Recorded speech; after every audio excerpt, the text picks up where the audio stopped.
Hey everybody, Pete Blank here for this week's edition of Pete's Points. I'm currently at Sunset Beach, Florida, which was really hit hard by Hurricane Helene back in late 2024. And if you take a look a little bit behind me here, you'll see that there was a massive amount of destruction that happened back here to many of these apartments, homes, and things here on this little barrier island.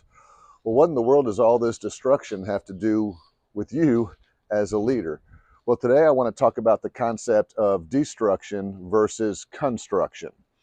So, when you think about your leadership teams and the team that you're working on, you may be in a state of destruction right now.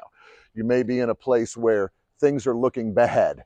The team has fallen apart and you aren't able to rebuild it. You've got some bad actors and some bad employees on your team, and you're like, man, our team is in a constant state of destruction.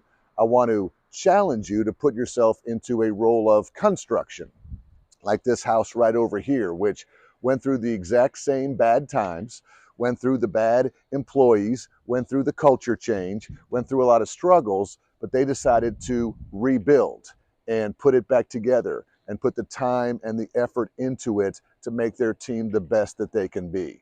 So don't get me wrong, there's going to be bad times as a leader where you're going to have a bad process, a bad policy, a bad employee, a culture shift, a buyout, a merger, things like that.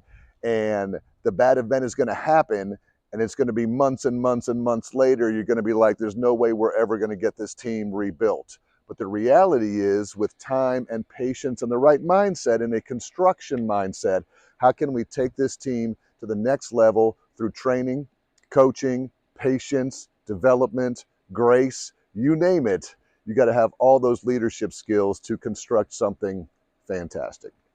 That's all from Sunset Beach here, right next to Treasure Island in Florida. We'll see you next time on Pete's Points.